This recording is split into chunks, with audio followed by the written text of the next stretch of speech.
एक सच्चा वादा विश्वास का निर्माण करता है, बंधन को मजबूत करता है और लोगों को करीब लाता है।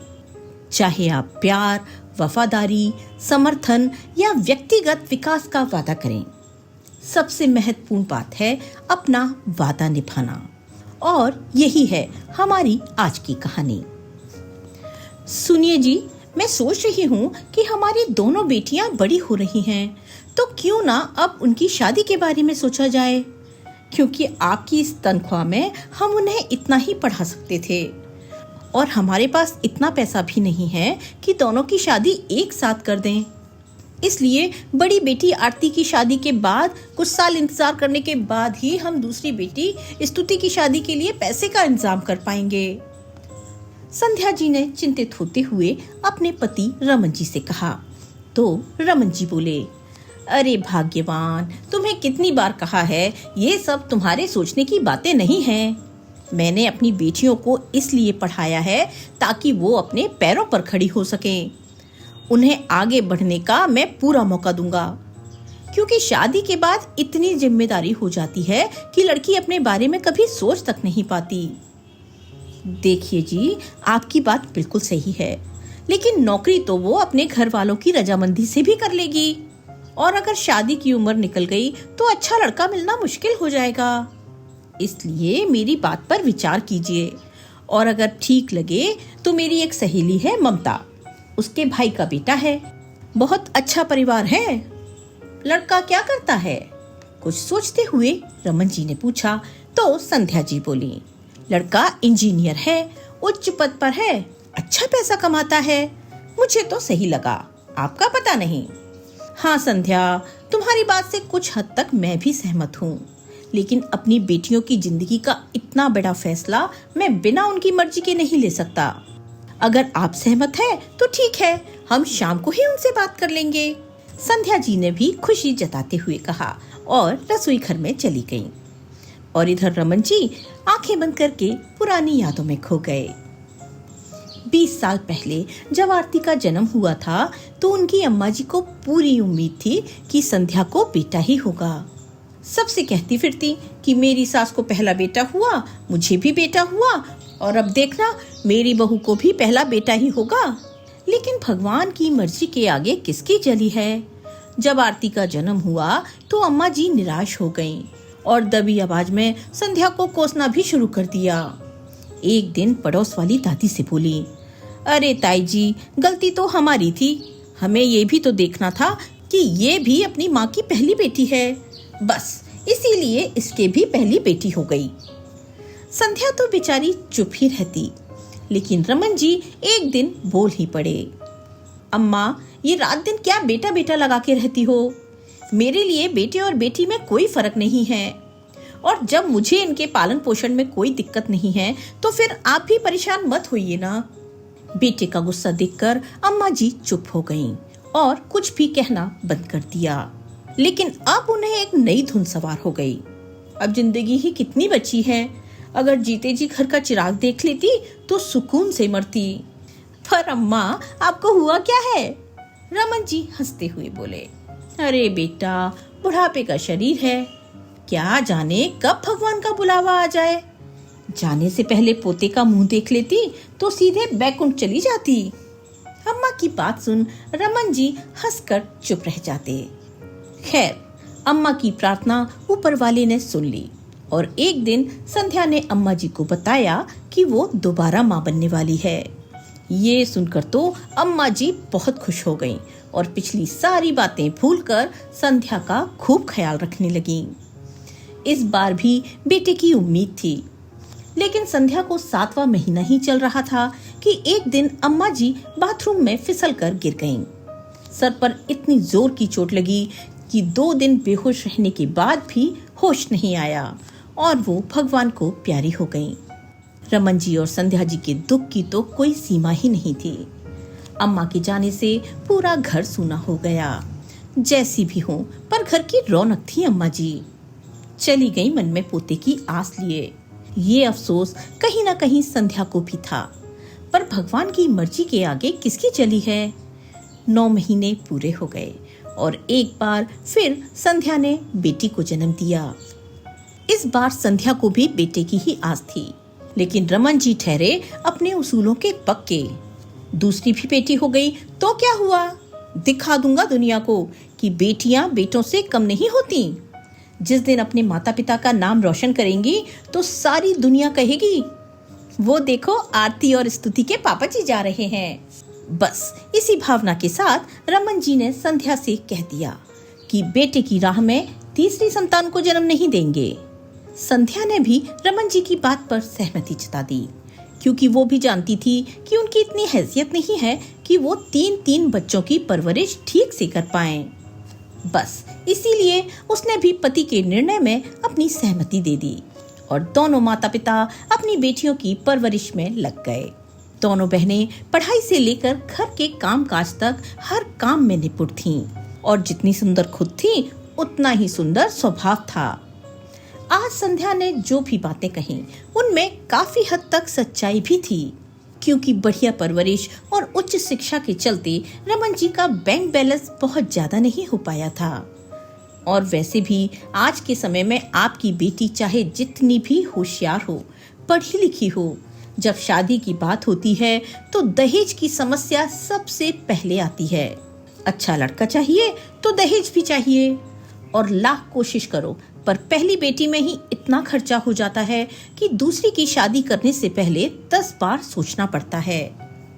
सही कह रही है संध्या, आज से कोशिश करेंगे तभी दोनों बेटियों की शादी सही समय पर कर पाएंगे। अभी रमन जी सोच विचार में ही डूबे थे कि तभी उनकी छोटी बेटी स्तुति आ गई। पापा जी चलिए, मम्मी बुला रही हैं, खाना तैयार है। हाँ बेटा, आता हूँ, कहते हुए रमन जी उठकर खाने की टेबल पर आकर बैठ गए। खाने की टेबल पर ही वो आरती से बोले, बेटा पढ़ाई कैसी चल रही है? जी पापा जी, पढ़ाई ठीक चल रही है। बेटा तुमसे एक सलाह लेनी थी। जी पापा बोलिए ना। देख बेटा, तुमसे तो कुछ भी छुपा नहीं है। मैंने अपनी छोटी सी कमाई में तुम दोनों बहनों को अच्छी से अच्छी परवरिश देने की कोशिश की है। तुम्हारी पढ़ाई अभी चल ही रही है और पूरी होते होते तो पता नहीं कितना समय और लगेगा। इसलिए अगर तुम्हारी रजामंदी हो तो हम तुम्हारी शादी करना चाहते हैं। बेटा पढ़ तो तुम रही ही हो, ससुराल वाले चाहेंगे तो आगे और भी पढ़ा देंगे। लेकिन बेटा अगर तुम्हारी शादी में देर हुई तो हम स्तुति की शादी भी समय से नहीं कर पाएंगे। इसलिए अगर तुम कहो तो हम तुम्हारी शादी के लिए लड़का देखना शुरू कर दें, लेकिन ये कोई जबरदस्ती नहीं है। तुम हाँ कहोगी तभी हम बात को आगे बढ़ाएंगे। अपने पिता की बात सुनकर आरती पहले तो कुछ देर तक चुप रही, फिर धीरे से बोली, पापा जी जैसी आपकी मर्जी, मुझे कोई आपत्ति नहीं है। आरती की बात सुनकर संध्या जी की आंखों में तो जैसे चमक ही आ गई। रमन जी जानते थे कि आरती बहुत समझदार है और वो अपने माता पिता की परिस्थितियों को देखते हुए राजी हो गई है। आगे किसी ने कोई बात नहीं की। खाना खाने के बाद सब अपने अपने काम में लग गए। आरती और स्तुति भी अपने कमरे में चली गईं। अंदर जाते ही स्तुति ने कहा, दीदी आपने शादी के लिए हाँ क्यों किया? अब आपकी पढ़ाई का क्या होगा? और ऐसे तो आपके सपने सपने ही रह जाएंगे। दीदी अभी तो जिंदगी की शुरुआत है, अगर अभी से शादी की जिम्मेदारी में उलझ गई तो आपका कैरियर खत्म हो जाएगा। स्तुति, हमारे पापा ने हमें बहुत प्यार से पाला है। उन्होंने हमें कभी कोई चीज की कमी महसूस नहीं होने दी, और आज जब वो हमारी शादी को लेकर चिंतित हैं, तो हम उनकी चिंताओं को और नहीं बढ़ा सकते। हमें उनकी परेशानियों को बढ़ाने की बजाय कम करना है। आरती की बात सुनकर स्तुति ने कहा, अच्छा और आपका नौकरी करने का सपना, उसका क्या होगा? नौकरी? अरे वो तो मैं कभी भी कर लूंगी। मैं शिक्षित हूँ, मेरी पढ़ाई कभी भी व्यर्थ नहीं जाएगी। और अभी तो सिर्फ हाँ की है, अभी कौन सी शादी हो ही गई। आपकी बात ठीक है दीदी, लेकिन अगर आपके ससुराल वालों को आपकी पढ़ाई नापसंद हुई तो फिर क्या करोगी? स्तुति ने सवाल किया तो आरती बोली, देख स्तुति, ये सब शादी के बाद की परिस्थितियों पर निर्भर होगा। अगर मेरे ससुराल में सब ठीक रहा और उन्हें मेरे आगे की पढ़ाई करना पसंद नहीं होगा तो मैं पढ़ाई नहीं करूंगी। मेरे विचार से जीवन में सुख शांति होना सबसे जरूरी है। मेरे नौकरी करने से अगर घर परिवार में कलह होती है तो ऐसी नौकरी का क्या फायदा? इसका मतलब आप समझौता कर लोगी? नहीं स्तुति, सबकी खुशी में ही खुश होना मेरे जीवन का उसूल है। आरती ने सहजता से उत्तर दिया। तो स्तुति बोली, ठीक है दीदी, फिर चलो बंद करो ये किताबें और शादी के सपने देखना शुरू कर दो। कहते हुए स्तुति हंसने लगी। इधर आरती की सहमति के बाद संध्या जी की खुशी का तो कोई ठिकाना ही नहीं था। न जाने कितने सपने उनकी आंखों के सामने नाचने लगे। अगले दिन जल्दी जल्दी उन्होंने सारे काम निपटाए और अपनी सहेली ममता को फोन लगाया। हेलो ममता, मैं संध्या बोल रही हूँ। अरे संध्या, कैसी हो तुम? मैं ठीक हूँ ममता, अपनी आरती ने शादी के लिए हाँ कर दी है। उस दिन तुम अपने भाई के बेटे की बात कर रही थी ना, वो कैसा रहेगा अपनी आरती के लिए? अरे संध्या, तुमने तो हमारे दिल की बात कह दी। आभास बहुत ही अच्छा लड़का है, घर परिवार भी बहुत अच्छा है, 2 छोटी बहनें हैं और फिर भैया जी के पास इतनी जायदाद है कि उन्हें बेटियों की शादी की भी कोई चिंता नहीं है। पर ममता, हमारे पास बहुत पैसा नहीं है। तुम तो जानती हो आरती के पापा की इतनी अच्छी कमाई नहीं रही। बच्चे अच्छे से पढ़ गए, बस थोड़ा बहुत जो जमा किया उसी में दोनों बेटियों की शादी भी करनी है। हाँ संध्या, मुझे सब पता है, एक बार बात तो उठने दो, फिर देखते हैं। वैसे मेरे भैया भाभी के पास इतना पैसा है कि उन्हें बस बहू चाहिए। ममता ने कहा तो संध्या जी खुश हो गईं और बोली, तो ठीक है, आज ही बात करना और फिर जैसा भी हो बताना मुझे। मेरी बहुत इच्छा है कि आरती की शादी आभास के साथ हो जाए। हाँ संध्या, मैं पूरी कोशिश करूंगी। और फिर जोड़ियां तो ऊपर वाला ही बनाता है। यदि आरती की किस्मत में आभास होगा तो ये शादी जरूर होगी। तुम निश्चिंत रहो। ठीक है, मैं तुम्हारे फोन का इंतजार करूंगी। कहकर संध्या जी ने फोन रख दिया और मन ही मन हाथ जोड़कर भगवान से प्रार्थना करने लगी। हे मेरे भोलेनाथ, मेरी प्रार्थना सुन लेना। लेकिन जब 1-2 दिन बीत गए और ममता जी का फोन नहीं आया तो संध्या जी को लगने लगा कि शायद लड़के वालों ने मना कर दिया, तभी ममता का फोन नहीं आया। हर समय संध्या जी के कान फोन पर ही लगे रहते। आखिर 4-5 दिन इंतजार करने के बाद ममता जी का फोन आ ही गया। हेलो संध्या, मैंने भाभी से बात की थी, वो अपनी आरती को देखना चाहती हैं। जीजा जी को बोल देना एक बार मेरे भाई से फोन पर बात कर लें। अरे वाह ममता, ये तो बहुत अच्छी बात है। एक काम करना, जब वो लोग आरती को देखने आएंगे तो तुम भी साथ में आ जाना। अगर तुम साथ रहोगी तो हमें भी थोड़ी हिम्मत मिलेगी। हाँ ठीक है संध्या, मैं भी भैया भाभी के साथ आ जाऊंगी। अरे आरती की शादी आभास से हो जाए, इससे ज्यादा खुशी की बात मेरे लिए और क्या हो सकती है। पर हाँ, तुम जीजा जी से कह देना कि वो जल्दी से बात करके आरती को देखने दिखाने की बात कर लें। ठीक है, आज ही उन्हें बोलती हूँ, कहकर संध्या जी ने फोन रख दिया। और अगले ही दिन रमन जी ने ममता के भाई संजय जी से बात की और 2 दिन बाद ही आरती को देखने आने की बात तय हो गई। अच्छी बात तो ये थी कि 2 दिन बाद आभास भी छुट्टी आ रहा था और संजय जी चाहते थे कि इन्हीं छुट्टियों में आभास भी आरती को देख ले और अगर आभास को आरती पसंद आई तो शादी भी जल्दी ही करवा देंगे। आज रमन जी के घर में जोर शोर से तैयारियां चल रही थीं। अरे आरती, तुम अभी तक तैयार नहीं हुई? सुबह से काम में लगी हो, वो लोग आते ही होंगे। जाओ, जाकर तैयार हो जाओ। क्या मम्मी, ऐसे ही ठीक हूँ, जैसी हूँ उन्हें वैसे ही पसंद आनी चाहिए। आरती ने कहा तो स्तुति भी बोली, हाँ मम्मी, दीदी ठीक ही तो कह रही हैं। और फिर हमें भी तो लड़का पसंद होना चाहिए ना। चलो बातें मत बनाओ और दोनों जाकर तैयार हो जाओ। तुम्हारे पापा को मिठाई और समोसे लेने भेजा था, वो भी लगता है हलवाई की दुकान पर खुद ही समोसे बनाने बैठ गए। संध्या की बात सुनकर दोनों बहनें हंसने लगी और फिर बोली, मम्मी हम तैयार होने जा रहे हैं, पापा भी आते ही होंगे। तभी दरवाजे की घंटी बजी। देखो स्तुति, लगता है तुम्हारे पापा आ गए हैं, दरवाजा खोल दो। और आरती तुम जल्दी करो। कहते हुए संध्या जी ने आरती को अंदर तैयार होने के लिए भेज दिया। इधर स्तुति ने जाकर दरवाजा खोला तो हैरान रह गई, क्योंकि सामने ममता और उसके साथ लड़के वाले खड़े थे। नमस्ते आंटी जी, आइए आइए, अंदर आइए। आप लोग बैठिए, मैं अभी मम्मी को बुलाती हूँ। कहते हुए स्तुति जैसे ही अंदर जाने लगी कि तभी संध्या जी आ गईं। जी नमस्ते, घर ढूंढने में कोई परेशानी तो नहीं हुई? नहीं, ममता जी साथ में थी ना? लड़के की माँ शीला जी ने कहा। तो ममता जी बोली, हाँ संध्या, बहुत पहले एक बार आए थे, तब से अब में बहुत अंतर आ गया है। बिल्डिंग भी बहुत हो गई है, फिर भी घर तो ढूंढ ही लिया। बातें चल ही रही थी कि रमन जी भी आ गए। ओहो माफ कीजिए, मैं काम से बाहर गया था। यहाँ पास में ही समोसे की दुकान है, वहाँ बहुत अच्छे समोसे मिलते हैं, तो सोचा आप लोगों को भी खिलाया जाए, बस वही लेने चला गया था। कोई बात नहीं रमन जी, आपके घर आकर हमें ये लगा ही नहीं कि हम पहली बार मिले हैं, शीला जी ने कहा।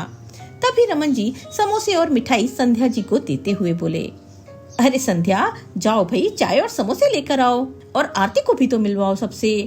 जी बिल्कुल, मैं अभी आती हूँ, कहकर संध्या मुस्कुराते हुए अंदर आरती के कमरे में गई। स्तुति बेटा, तुम चाय बनाओ, और आरती तुम भी स्तुति के साथ बाहर आ जाना। वो लोग जो भी पूछे अच्छे से जवाब देना।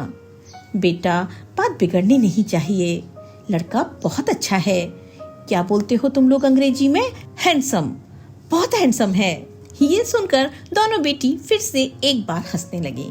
क्या मम्मी, आप भी ना, कहते हुए स्तुति रसोई में चली गई। कुछ देर बाद स्तुति आरती को लेकर हॉल में आ गई। भाई साहब, ये हमारी बड़ी बेटी आरती है, रमन जी बोले तो शीला जी ने कहा, आओ आरती बेटा, हमारे पास आकर बैठो। वैसे तो बेटा तुमने हमारे बारे में ममता जी से सब कुछ सुन ही रखा होगा, फिर भी बता दें, ये हमारा बेटा आभास और ये दोनों बेटियां खुशी और रिंकी हैं। ये सुनकर आरती धीरे से मुस्कुरा दी। बेटा, हमें पुराने जमाने के लोगों की तरह सवाल जवाब करने नहीं आते, हम तो बस ये मानते हैं कि किसी भी शादी में लड़के और लड़की की मर्जी बहुत जरूरी है। अगर तुम्हें आपस में एक दूसरे से कुछ पूछना हो तो पूछ लो। ये सुनकर आरती और आभास दोनों ही मुस्कुरा दिए। तभी आभास ने कहा, मम्मी मुझे कोई दिक्कत नहीं है, आप देख लीजिए। अरे बेटा, जिंदगी तो तुम दोनों को ही बितानी है, जब तुम्हें पसंद है तो मुझे क्या पूछना। वैसे भी मुझे तो आरती देखते ही पसंद आ गई थी, बस अब आरती अपनी पसंद बता दे। शीला जी ने आरती के सिर पर हाथ रखते हुए कहा तो आरती हल्की सी मुस्कुरा दी। तभी संध्या जी ने आंखों ही आंखों में आरती से सहमति ली और फिर बोली, हमारी तरफ से भी रिश्ता पक्का है जी, फिर तो मिठाई हो जाए। संध्या जी की सहेली ममता जी ने कहा तो रमन जी बोले, हाँ हाँ क्यों नहीं, मुझे पता था कि ये रिश्ता पक्का है, इसलिए मैं पहले ही मिठाई ले आया था। जाओ स्तुति बेटा, सबके लिए मिठाई ले आओ। हाँ पापा, कहते हुए स्तुति सबके लिए मिठाई लाने चली गई।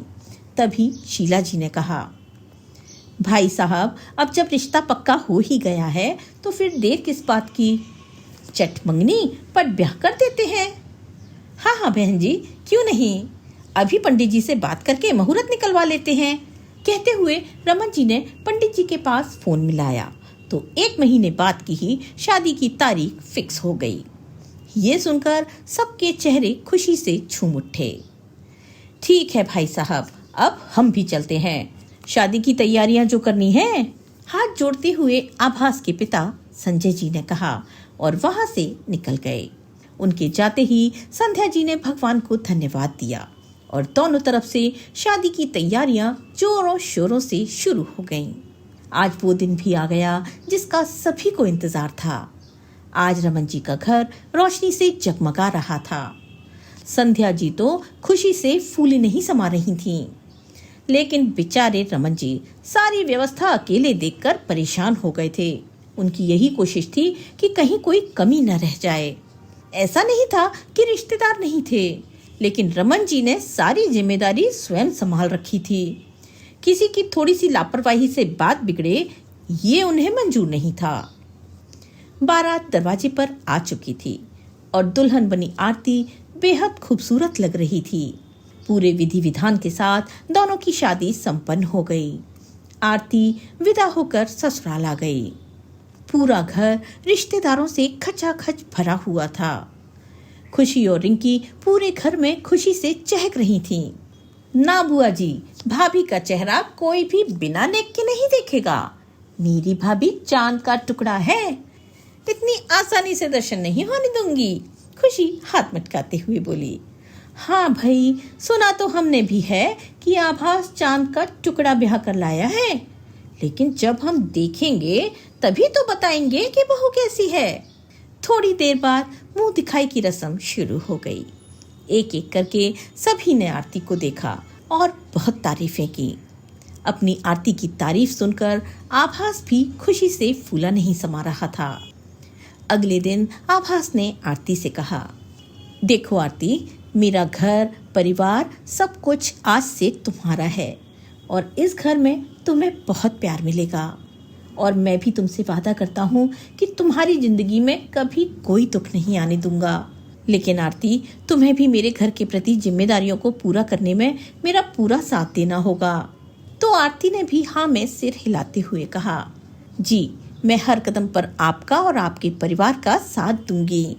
मैं भी आपसे वादा करती हूँ कि 7 फेरों के 7 वचनों को मैं पूरे मन, वचन और कर्म के साथ निभाऊंगी।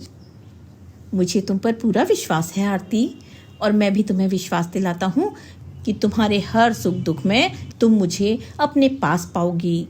मेरे जीवन का हर कदम तुम्हारे कदम के साथ उठेगा और साथ में आगे बढ़ेगा।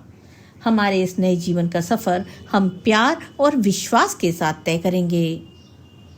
वो दोनों बातें कर ही रहे थे कि तभी बाहर से शीला जी की आवाज आई। आभास बेटा, तुम्हारी बुआ जी जा रही हैं, उन्हें छोड़ कर आओ।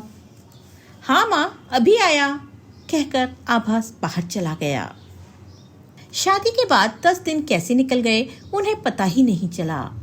इन 10 दिनों में आरती ने अपने ससुराल वालों का दिल जीतने में कोई कसर नहीं छोड़ी। हर किसी की जुबान पर सिर्फ आरती का ही नाम था। आरती भी इतना अच्छा ससुराल पाकर स्वयं को बहुत भाग्यशाली समझ रही थी। आभास भी आरती से जल्दी आने का वादा करके अपनी ड्यूटी पर लौट गया। तो रमन जी भी आरती को कुछ दिनों के लिए उसके मायके के लिए लेने आ गए। संध्या जी अपनी लाडली का बेसब्री से इंतजार कर रही थी। स्तुति अपनी किताबों में उलझी हुई थी, उसे भी आरती का इंतजार था। जैसे ही दरवाजे की घंटी बजी, स्तुति दौड़कर दरवाजा खोलने भागी। सामने आरती को देखकर गले से लग गई। कैसी हो दीदी? स्तुति ने आंखों में आंसू भरकर पूछा। ठीक हूँ, तुम कैसी हो? बिल्कुल ठीक नहीं हूँ दीदी, तुम्हारे जाने के बाद मैं बिल्कुल अकेली पड़ गई हूँ, कहते हुए स्तुति पिलक पिलक कर रो पड़ी। उन्हें देखकर संध्या जी की आंखों में भी आंसू आ गए। अरे, तुम लोगों ने ये सब क्या शुरू कर दिया? बेटी ससुराल से पहली बार घर आई है तो उसका हंसी खुशी से स्वागत करो। रमन जी ने स्तुति के सिर पर हाथ फेरते हुए कहा। पिता थे वो, स्तुति का अकेलापन महसूस कर सकते थे। आरती बेटा, तुम हाथ मुंह धो लो, फिर हम साथ में खाना खाएंगे और ढेर सारी बातें करेंगे। संध्या जी ने आरती से कहा। हाँ आरती दीदी, आज मम्मी ने सारी चीजें तुम्हारी पसंद की बनाई हैं, सुबह से रसोई में लगी है। स्तुति हंसते हुए बोली तो आरती भी मुस्कुरा दी। मायके में रहते आरती को कब 1 महीना हो गया उसे पता ही नहीं चला। एक दिन आरती के ससुर संजय जी आरती को लेने पहुंच गए। भाई साहब, आरती के बिना हमारा घर बहुत सूना हो गया है। उसके चले जाने से घर की दीवारें भी काटने को दौड़ती हैं, जबकि हमारे यहाँ तो 10 दिन ही रही थी, लेकिन फिर भी हमें उसकी इतनी आदत हो गई। खुशी और रिंकी तो रोज अपनी माँ से पूछती हैं कि भाभी कब आएंगी, पर शीला जी ने सोचा अभी नई नई शादी हुई है, उसे भी तो मायके की याद आती होगी, रह लेने दो कुछ दिन और, क्यों परेशान करना। लेकिन आभास का फोन आया था, उसने बताया कि 1-2 दिन में वो आने वाला है, बस इसीलिए हमें यूं अचानक आरती को लेने आना पड़ा। संध्या और रमन जी ने एक बार फिर भारी मन से अपनी बिटिया को विदा कर दिया। आरती भी आभास से मिलने की खुशी लिए ससुराल आ गई। मम्मी, भाभी आ गई, खुशी जोर से चिल्लाई। ठीक है, भाभी को वहीं रुकने को कहो, घर की लक्ष्मी आई है, आरती की थाली लेकर आती हूँ, शीला जी ने कहा और दरवाजे पर आकर आरती की आरती उतारी और बड़े प्यार से उसे घर के अंदर ले आई। थोड़ी देर में चाय नाश्ता करने के बाद आरती मुस्कुराते हुए पति के स्वागत की तैयारी में लग गई। एक जोरदार चीख से पूरा घर गूंज उठा। अरे, ये तो मम्मी जी की आवाज है। आरती भागकर बैठक में पहुंची तो देखा कि मम्मी जी सोफे पर निढाल सी बैठी थीं, चीखें मार मार कर रो रही थीं। वहीं खुशी और रिंकी भी रोई जा रही थीं। पापा जी किसी से बातें कर रहे थे और उनके चेहरे पर घबराहट साफ झलक रही थी। मम्मी जी, क्या हुआ है? आरती ने शीला जी को संभालते हुए कहा। बेटा, ये आभास का दोस्त है और बता रहा है कि अभी अभी इसको मुंबई से किसी अनजान आदमी का फोन आया है कि आभास का एक्सीडेंट हो गया और वो मुंबई के अस्पताल में भर्ती है। संजय जी की बात सुनकर आरती भी रोने लगी। पर पापा जी, ऐसा कैसे हो सकता है? पापा जी, मुझे इनके पास ले चलिए ना। सुनो बेटा, जरा उस आदमी को फिर से फोन लगाओ। जी अंकल, मैं अभी उस व्यक्ति से आपकी बात करवाता हूँ। हेलो जी, बोलिए। उधर से आवाज आई। मेरा बेटा कैसा है अभी? संजय जी ने कांपते हुए पूछा तो उधर से आवाज आई। अंकल जी, आभास की हालत ठीक नहीं है। मेरा नाम चंदन है, आप लोग जल्दी से आ जाइए। मैंने उसे पास के अस्पताल में भर्ती करवा दिया है। बेटा, हम जल्दी पहुंच रहे हैं, तुम उसका ख्याल रखना। डॉक्टर जैसा भी कहे करने देना, पैसे की चिंता मत करना। जी अंकल जी, कहकर उसने फोन रख दिया। जिसको जैसे खबर मिलती गई, लोग मिलने आते गए। आरती के मायके भी खबर कर दी गई। जी भाई साहब, आप तुरंत निकलिए, मैं भी पहुंचता हूँ। फिर दोनों परिवार मुंबई के लिए रवाना हो गए। अस्पताल पहुंचे ही थे कि आवाज आई। अंकल जी, क्या आप आभास के पिता हैं? एक अनजान व्यक्ति ने संजय जी से पूछा। हाँ बेटा, क्या तुम ही चंदन हो? जी अंकल जी, चलिए मैं आपको आपके बेटे के पास ले चलता हूँ। संजय जी, शीला जी और आरती चंदन के पीछे पीछे चल दिए। सबके चेहरे उतरे हुए थे, दिल जोरों से धड़क रहा था। तेज तेज चलते हुए सभी लोग एक कमरे के बाहर पहुंच गए। बाहर से देखा तो आभास मशीनों से घिरा हुआ था, लंबी लंबी सांसें ले रहा था। उसे देखते ही शीला जी जोरों से रो पड़ी। आभास की हालत देखकर उनके होश उड़ गए। चंदन भाई, ये सब कैसे हुआ? आभास का दोस्त सुनील बोला, जो कि संजय जी के साथ ही आया था। चंदन कुछ पता नहीं वाला था कि नर्स आ गई। ये लोग कौन हैं? इतनी भीड़ क्यों लगा रखी है आप लोगों ने? सिस्टर, हम आभास के माता पिता हैं और ये आभास की पत्नी है।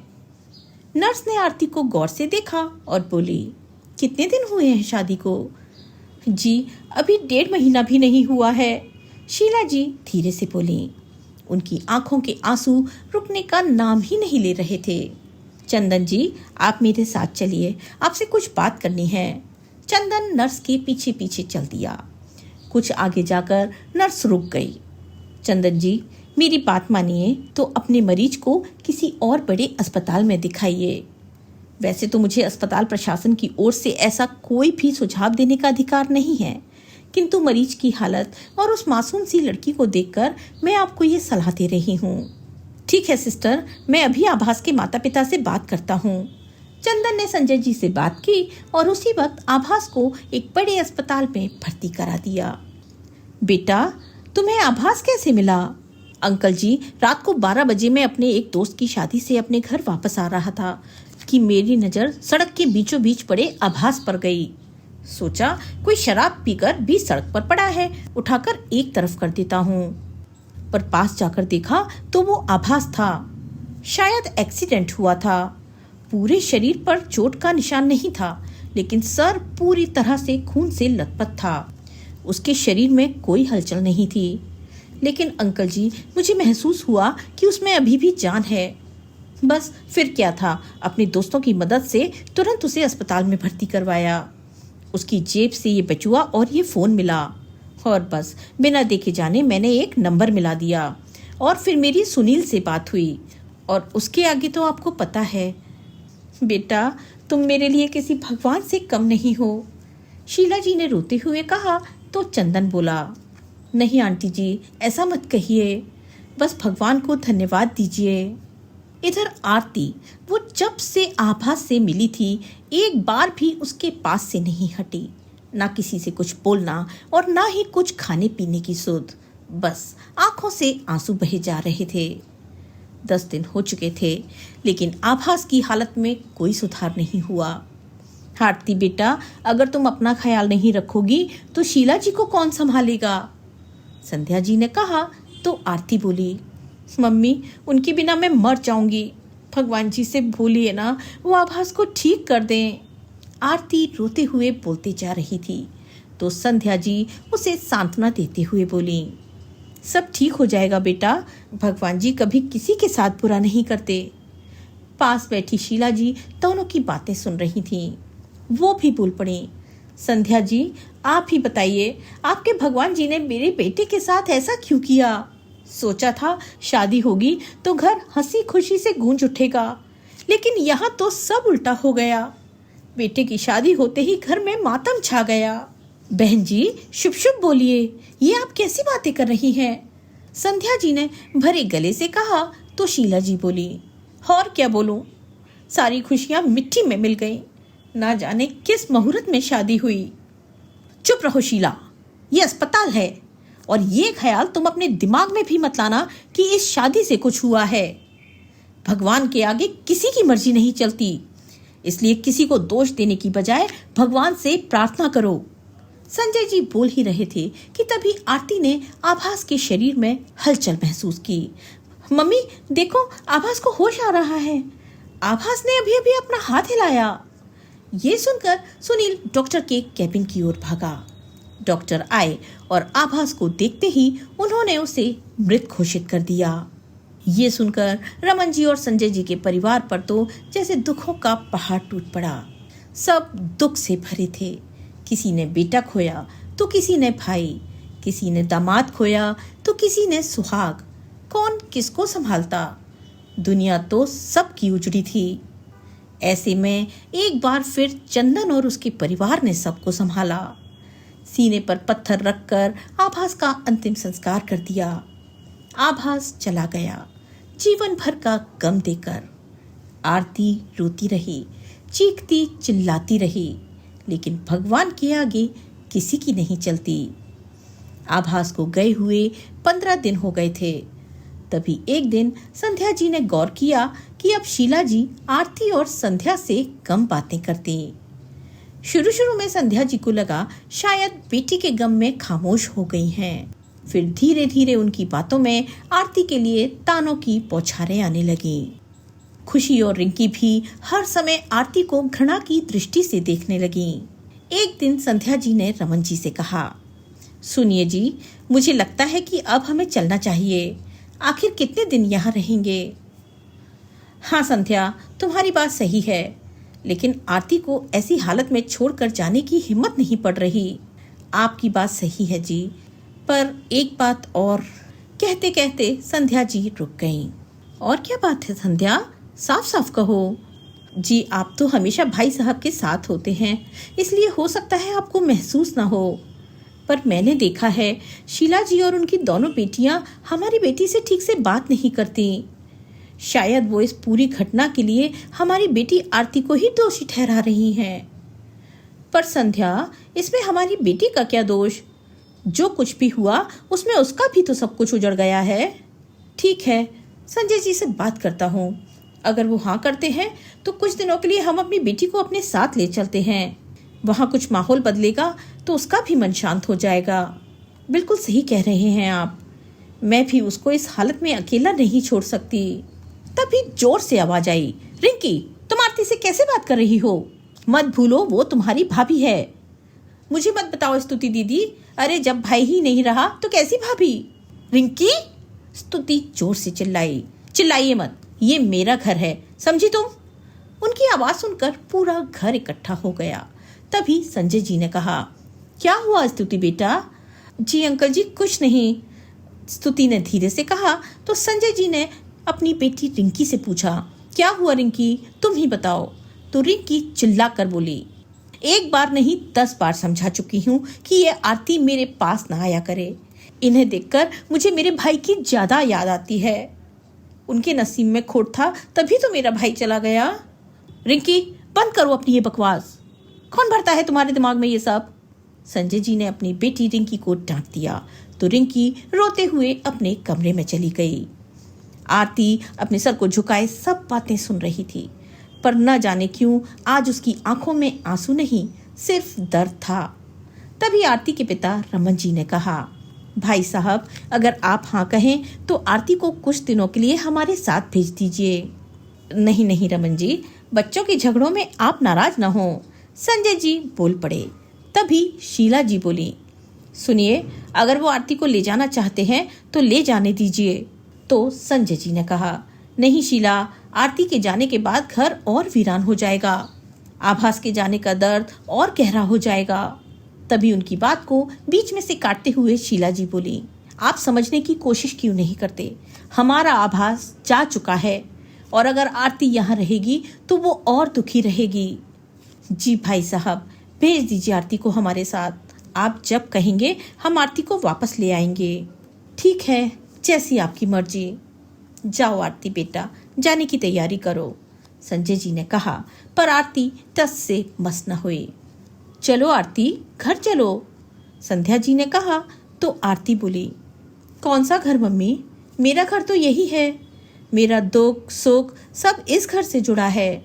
जो भी है सब यही है। मैं कहीं नहीं जाऊंगी। थोड़े दिन में वापस आ जाना बेटा, संध्या जी ने आरती को समझाते हुए कहा। नहीं मम्मी, मम्मी पापा ने भी तो अपना बेटा खोया है। रिंकी और खुशी ने अपना भाई खो दिया। इनका गम भी तो मेरे गम जैसा ही है। फिर मैं इनको अकेला कैसे छोड़ दूं पापा? इन लोगों को मेरी जरूरत है। मैं कहीं नहीं जाऊंगी। ठीक है बेटा, तुम्हें जो ठीक लगे वो करो। जब दिल करे खबर कर देना। कहकर रमन जी अपनी पत्नी व छोटी बेटी के साथ घर लौट आए। सब लोग चले गए, पर आरती बड़ी देर तक आभास की तस्वीर को सीने से लगाए रोती रही। आ जाओ आभास, तुम क्यों इतनी दूर चले गए? मैं अकेले नहीं जी सकूंगी। आ जाओ, या मुझे भी अपने पास बुला लो। आभास, तुमने कहा था कि मुझे सरप्राइज दोगे। सच में आभास, तुमने जीवन भर ना भूलने वाला सरप्राइज दे ही दिया। आभास, कितनी बड़ी जिम्मेदारी दे गए तुम मुझे। पर तुम चिंता मत करना, मैंने तुम्हें जो वचन दिया था उन वचनों को मैं निभाऊंगी। मम्मी पापा मेरे रहते कभी अकेले नहीं हो सकते। मैंने तुमसे वादा किया था, मैं सारी जिंदगी उनका ख्याल रखूंगी। हाँ आभास, मैं उनकी बहू हमेशा उनके साथ रहूंगी। कोशिश करूंगी कि उन्हें तुम्हारी कमी महसूस ना होने दूं। खुशी और रिंकी की पढ़ाई से लेकर शादी तक की पूरी जिम्मेदारी निभाऊंगी। सोचते हुए आरती ने अचानक ही अपने आंसू पोंछे और रिंकी के कमरे में चली गई। रिंकी को आवाज लगाई, पर रिंकी ने कोई जवाब नहीं दिया।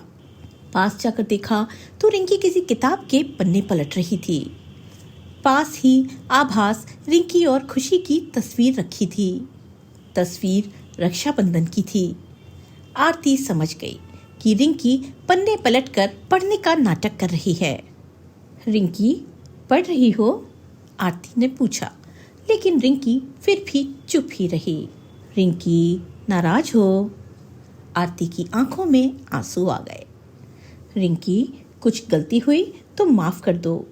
देखो, अब तुम्हारे भैया नहीं रहे, हमें तो सारी जिंदगी एक दूसरे के साथ रहना है।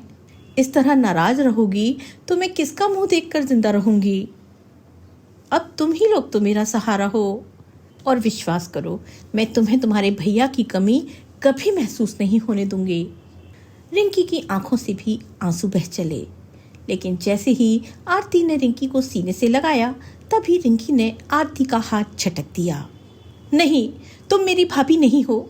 तुम तो वो मनहूस छाया हो जिसकी परछाई पड़ते ही भैया हमें छोड़कर चले गए। अब तो हमें भी तुमसे डर लगता है। रिंकी, तुम कैसी बातें कर रही हो?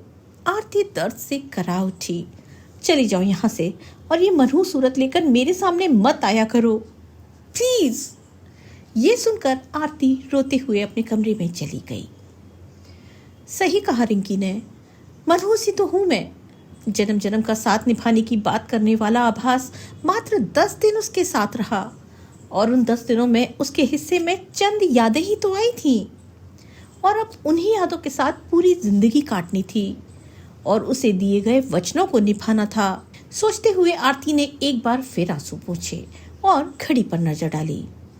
5 बज गए, पापा जी की चाय का समय हो गया। सोचते हुए आरती रसोई की ओर चल दी, लेकिन रसोई में जाकर देखा तो शीला जी चाय बना चुकी थी।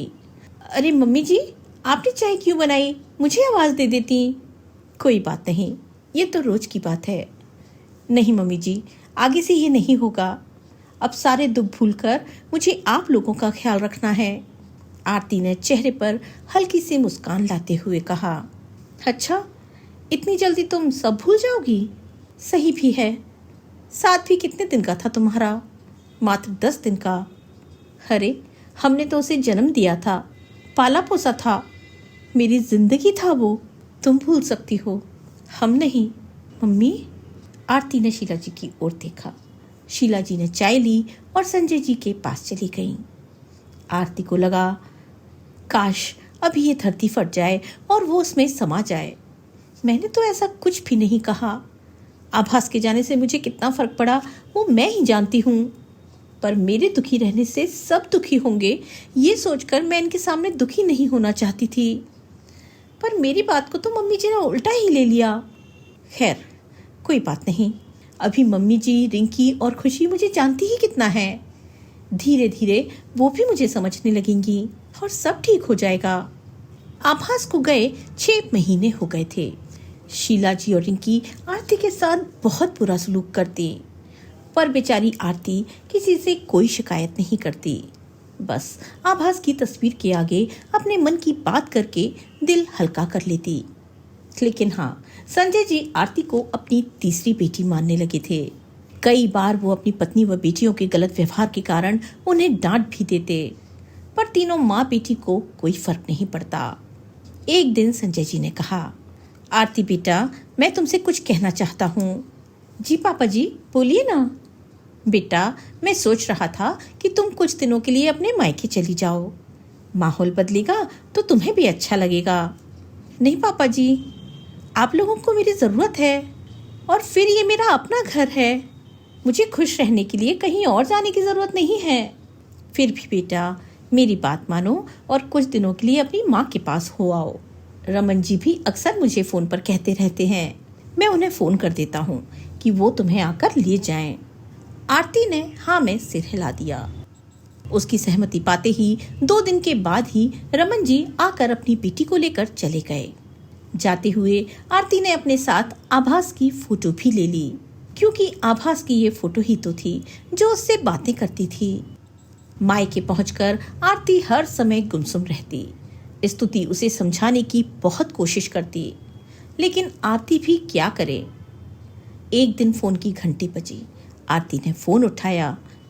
हेलो जी, मैं आरती से बात करना चाहता हूँ। हाँ जी बोलिए, मैं आरती ही बोल रही हूँ। आरती, मैं चंदन बोल रहा हूँ। मुंबई में आपसे अस्पताल में मिला था। ओह, आप कैसे हैं आप? जी मैं ठीक हूँ। आज किसी काम से आपके शहर में आया था तो सोचा आप सबसे मिलकर चलूँ। जी, आपको मेरा नंबर कहाँ से मिला? मैं आपके ससुराल गया था आप सबसे मिलने के लिए, तो उन्होंने बताया कि आप मायके में हैं। बस वहीं से आपका नंबर ले लिया। अच्छा ठीक है, आप आ जाइए। 1 घंटे बाद चंदन आरती के घर पहुंच गया तो सामने आरती को देखते ही उसका दिल भर आया। आओ बेटा। नमस्ते अंकल जी, कैसे हैं आप? क्या बोलूं बेटा, जिस बाप की बेटी के सर पर दुखों का पहाड़ टूट पड़ा हो वो बाप कैसा हो सकता है। तभी संध्या जी भी आ गईं। सभी लोग बहुत देर तक बातें करते रहे। आरती बेटा, चाय बनाओ और चंदन के खाने का इंतजाम करो। तो आरती उठकर रसोई में चली गई। नहीं अंकल जी, मैं तो बस आप सबसे मिलने के लिए चला आया। अंकल जी, मुझे लगता है अब आरती को आगे की पढ़ाई के बारे में विचार करना चाहिए। वैसे आरती ने आपको कभी बताया कि वो जीवन में क्या करना चाहती है? बिल्कुल बेटा, मेरी आरती डॉक्टर बनना चाहती थी, किंतु भाग्य के खेल से कौन अछूता रहा है। उसकी तकदीर उसके सपनों पर भारी हो गई। अंकल जी, निराश मत होइए, ये समय है, कभी अच्छा आता है तो कभी बुरा, लेकिन आरती को सब भुलाकर आगे बढ़ना होगा। तभी आरती चाय लेकर आ गई। आरती जी, जीवन रुकने का नहीं, निरंतर चलते रहने का नाम है। आभास की यादें आपको आत्मिक सुख दे सकती हैं, लेकिन इन यादों को पैरों की बेड़ी बनाना ठीक नहीं। जीवन में आगे बढ़ना पड़ता है, चंदन ने आरती को समझाते हुए कहा, लेकिन आरती चुप रही। थोड़ी देर बाद नाश्ता पानी करके चंदन वहां से चला गया। उसके जाते ही रमन जी बोले, आरती, चंदन ठीक कह रहा है, तुम्हें अपने भविष्य के बारे में सोचना चाहिए। अगर तुम चाहो तो अपने आगे की पढ़ाई पूरी कर सकती हो।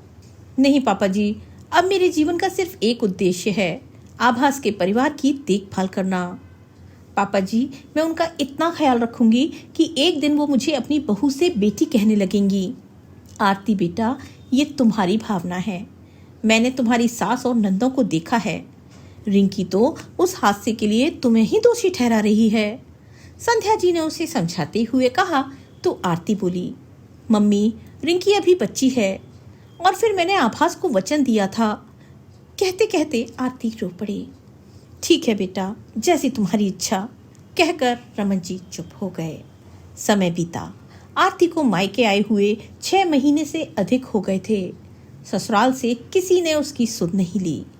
वही फोन करके हालचाल लेती रहती। कुछ दिन तो शीला जी ने उसका फोन उठाया, किंतु बाद में या तो वो फोन ही नहीं उठाती या फिर हाँ या ना करके बात खत्म कर देती। एक दिन आरती ने संध्या जी से कहा, मम्मी, मैं अपने ससुराल जाना चाहती हूँ। मुझे पापा मम्मी की बहुत याद आ रही है, मुझे भी उनका इंतजार रहता है। और वैसे भी मेरे तो नसीब में ही इंतजार लिखा है, कभी खत्म नहीं होने वाला इंतजार। जानती हूँ अब आभास कभी नहीं आएंगे, फिर भी उनका इंतजार रहता है कि शायद कभी आकर वो मुझे चौंका दे। और फिर पापा जी तो बीमार रहते हैं, वो मुझे कैसे लेने आ सकते हैं। ठीक है बेटा, मैं तुम्हारे पापा से बात करूंगी।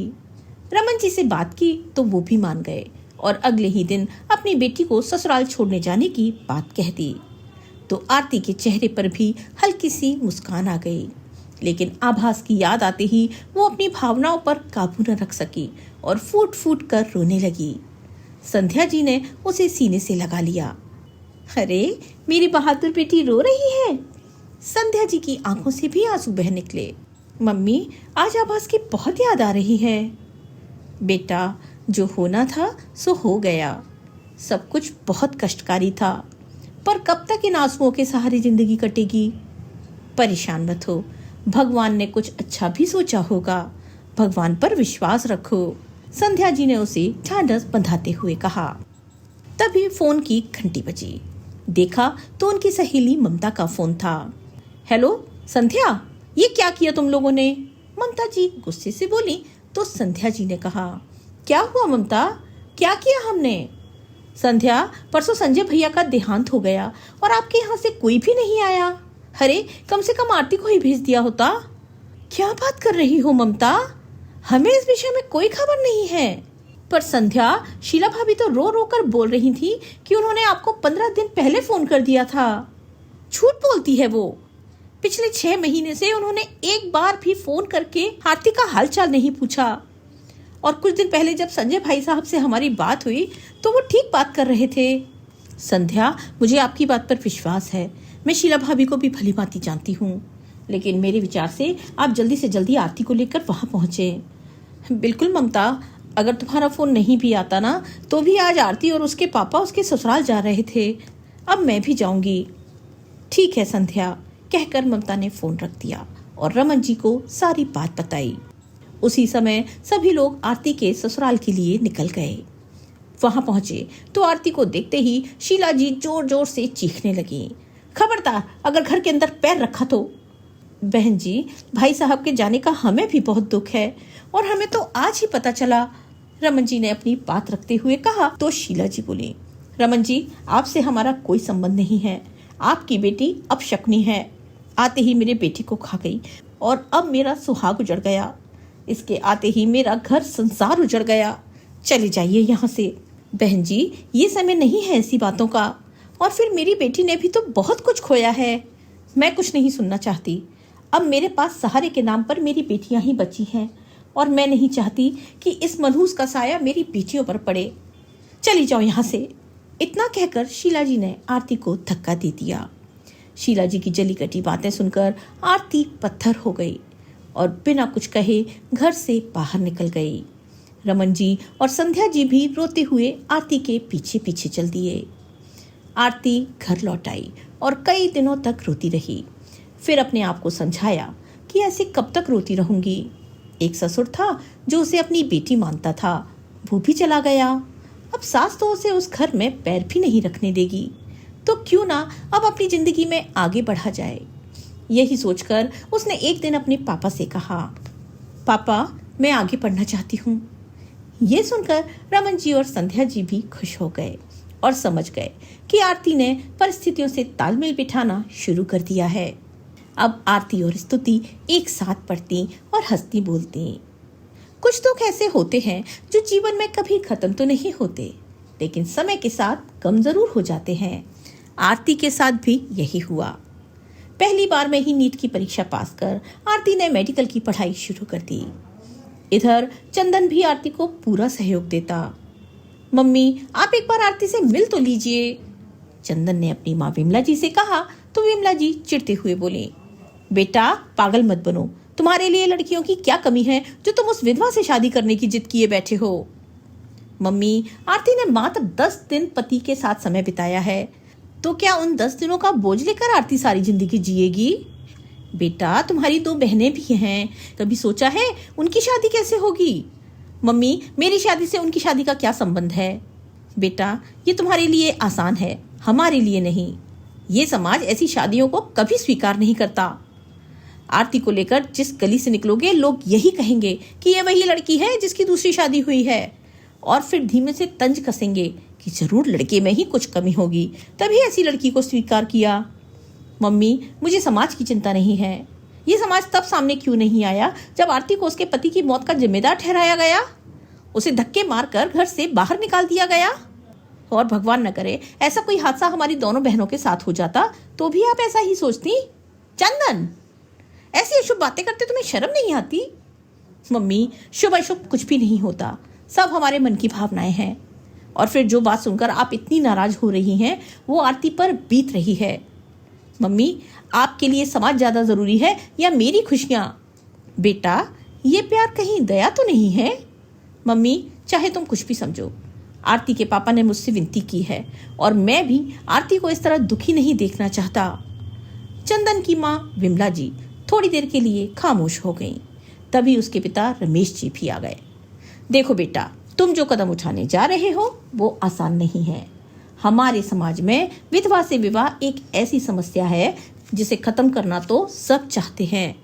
विधवा स्त्री से सभी सहानुभूति रखते हैं, लेकिन जब बात अपने ऊपर आती है तो लोग पीछे हट जाते हैं।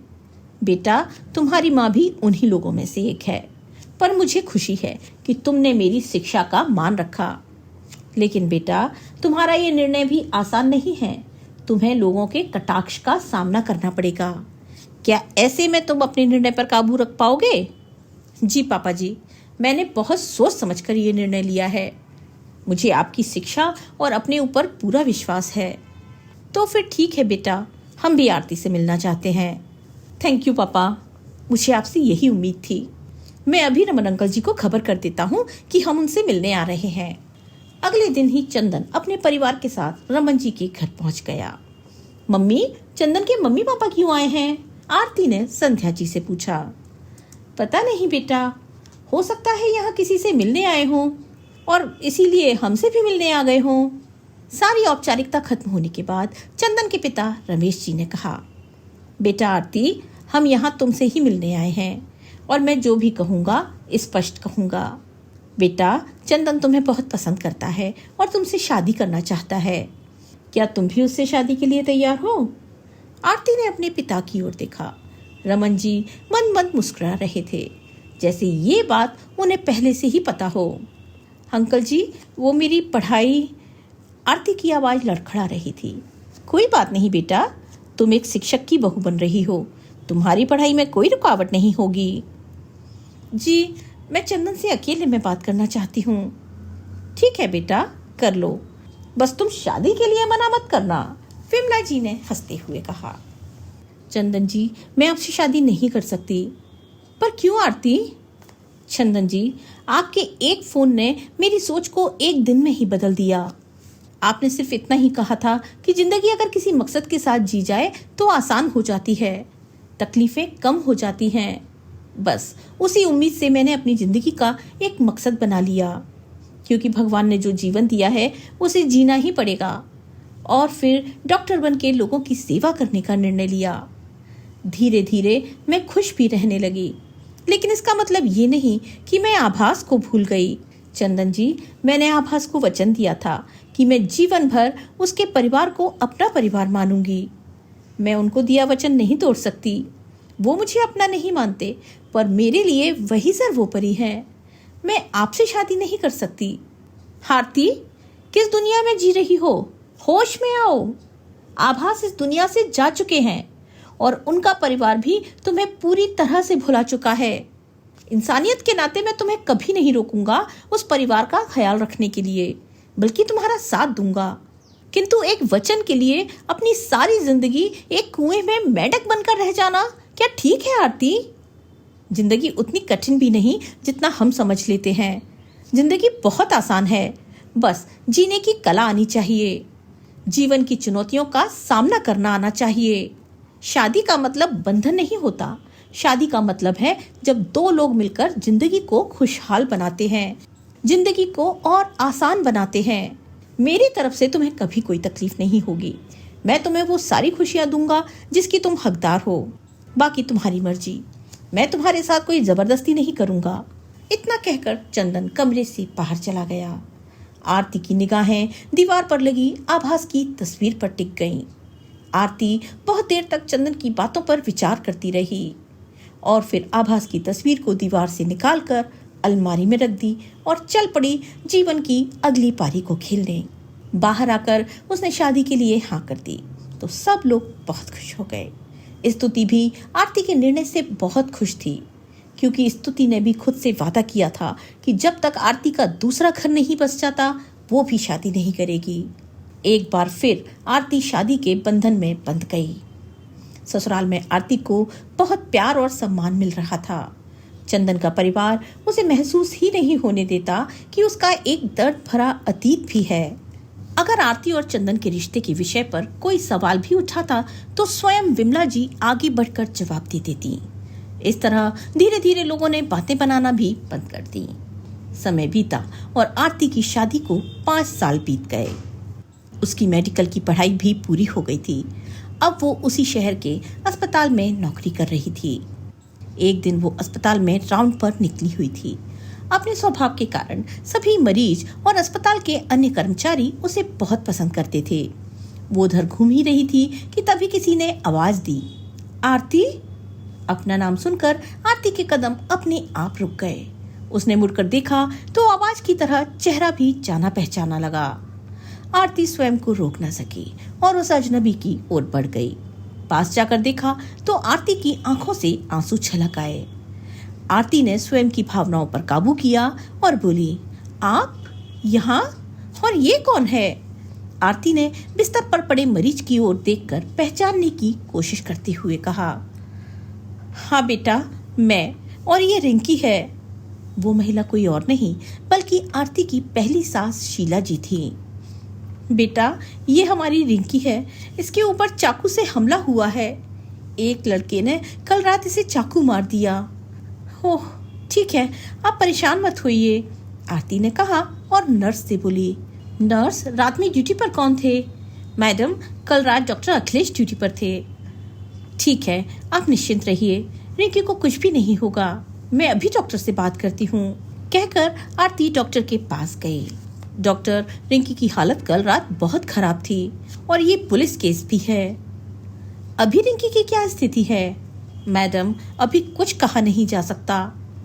डॉक्टर ने कहा तो आरती बोली, मैं उसकी केस फाइल देखना चाहती हूँ और उसका केस खुद अपने हाथों में लेना चाहती हूँ, अगर आपको कोई आपत्ति ना हो। आरती की बात सुनकर डॉक्टर ने कहा, हाँ मुझे कोई आपत्ति नहीं है। क्या पेशेंट से आपका कोई खास रिश्ता है? रिश्ता उस वादे का है जो मैंने वर्षों पहले किसी से किया था, लेकिन शायद ठीक से निभा नहीं पाई। अभी डॉक्टर अखिलेश और आरती के बीच में बातें चल ही रही थी कि नर्स दौड़ते हुए केबिन में आई। डॉक्टर, कल रात वाली मरीज की हालत बहुत बिगड़ गई है, उसे खून की उल्टी हो रही है।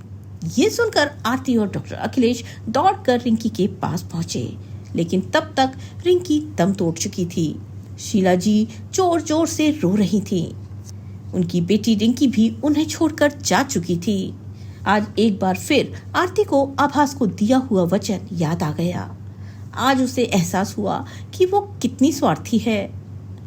अपने स्वार्थ के लिए उसने आभास के परिवार को बेसहारा छोड़ दिया और इसीलिए आज रिंकी और शीला जी इस हालत में हैं।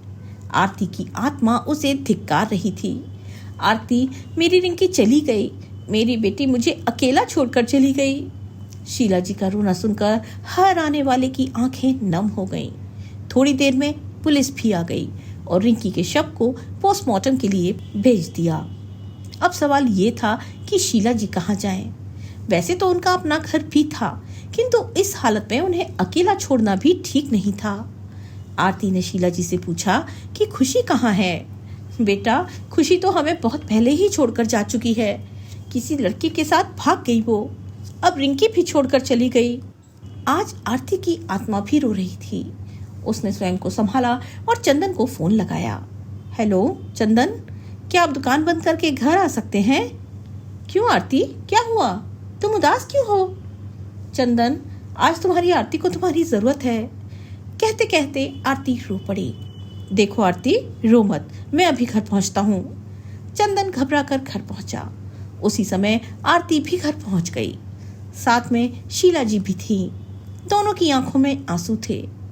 क्या हुआ आरती, और ये कौन है? चंदन ने शीला जी को गौर से देखा और बोला, आंटी जी, आप यहाँ इस तरह? बेटा, मेरी रिंकी चली गई। कैसे आंटी जी? बेटा, तुम्हारे अंकल जी के जाने के बाद मैं, रिंकी और खुशी बहुत अकेले हो गए थे, जिसका लोगों ने फायदा उठाना शुरू कर दिया।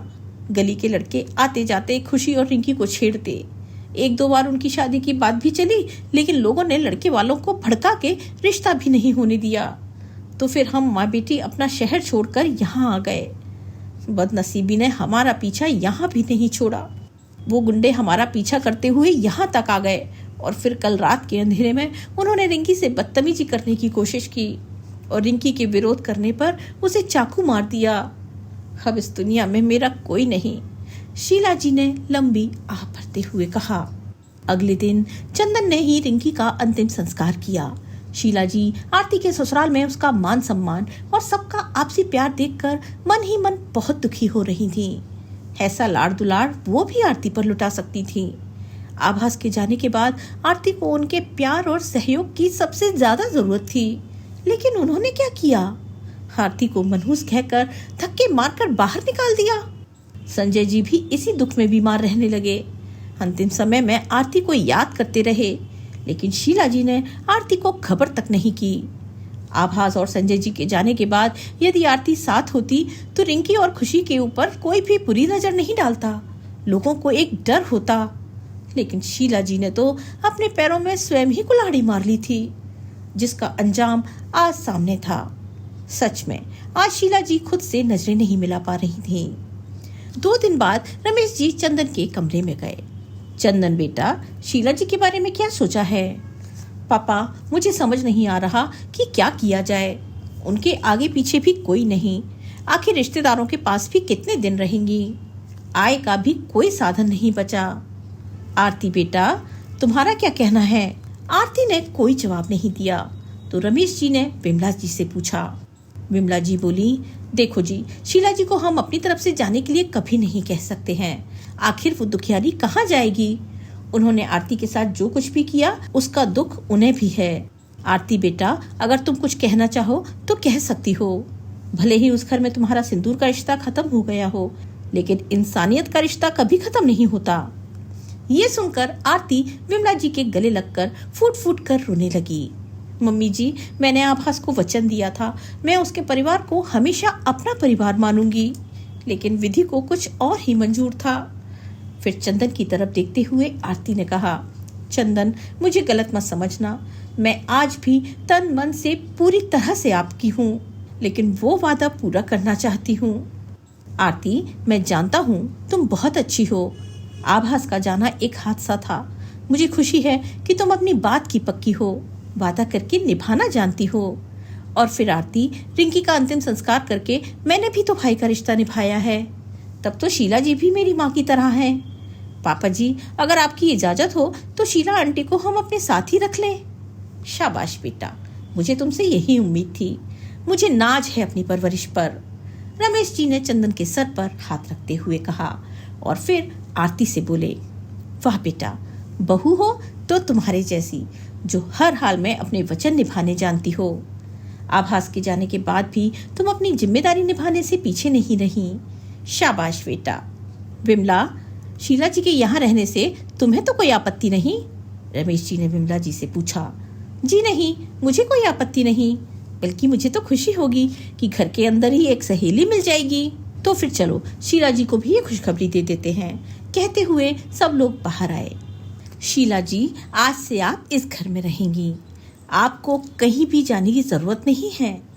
आज से आप मेरी छोटी बहन हैं और ये आपके बेटे बहू हैं। किस्मत का लेख देखिए, एक बार फिर आपकी बहू आपके पास आ ही गई।